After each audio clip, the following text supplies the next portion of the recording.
Well, today is the 17th of March and we've had the Zehid programme, the government plan to move vehicles from being hugely pollutant into zero emissions within freight. So we're particularly looking at HGVs. Now, HGVs are responsible for 4% of all UK emissions. Transport, incidentally, is 16% of all UK emissions. Now, the benefit on top of reducing emissions to moving vehicles to electric, for example, would be that we will reduce the energy consumption by a whopping 70%. And that could save UK businesses and the supply chains £8 billion per year. So it's a target to go after, even if you ignore the emissions gains.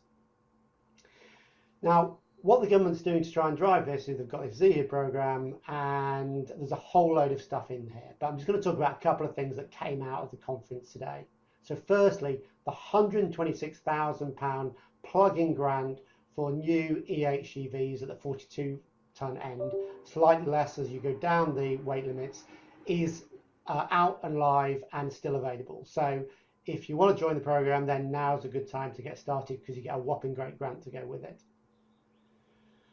We also talked a little bit about TCO, total cost of ownership, and actually can you get it to stack up? Now, Martime, a fantastic family business, has been really driving through with switching vehicles to electric with a view to get to 10% within the next few years. And their TCO cost analysis shows that actually you can get to a positive situation versus diesels after just 4 years. There's a few caveats to that. One is you've got to double shift them, so you can get about 120,000 kilometres per year out of a truck. And they're very comfortable, and other people on the programme seem quite comfortable. That's very feasible within charging parameters. Secondly, diesel has to be reasonably expensive, and it's actually in that direction now. So they're modelling stuff at 130 pence per litre, which is actually a lot less than we as consumers see at pumps. So it's a very reasonable number. It's probably what haulages are paying. Then on top of that, they look at the electricity price, and they've used 20p within their calculations for charging costs. Obviously, if you've got a Octopus home tariff, you can get it for 6p, but in reality, businesses can't get prices down that low. So generally, it's going to be about 20 to 25p, but we're going to model at 20p.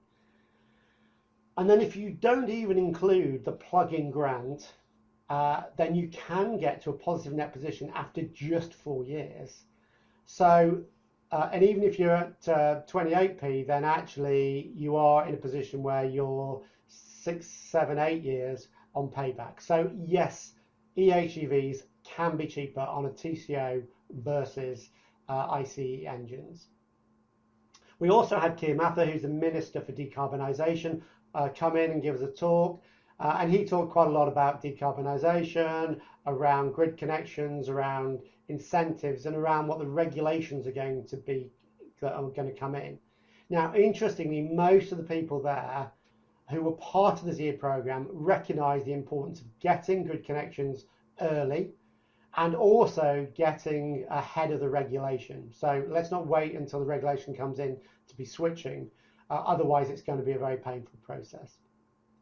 And then, okay, so where's this all going? What does 2050 look like? Well, what it looks like in 2050 is effectively 470,000 electric eHGVs. There's just going to be about 12,000 ICE engine HGVs left on the roads by 2050, and we're expecting there to be somewhere between 100 and 200 hydrogen trucks for special purposes. And there's lots of debates about hydrogen, but at the moment, that's what it's looking like.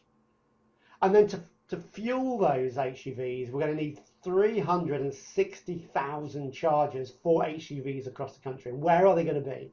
Well, predominantly they're going to be in people's own depots. So if you're a PLC or a large company or a distributor, then the chargers are going to be in your depots, not anywhere else.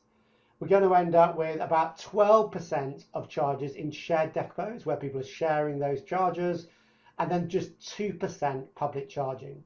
So the reality is the forecast is you're going to need to put your own chargers in place. Now, we had some great inputs for the day. I can't really go into much more, it'll be too long, but great inputs from Tom Williams of Martime. Thanks so much for sharing, Tom. It's absolutely amazing what you guys are doing. incredible journey. Chris Welch, Welch is another very influential person in the switch to EHEVs.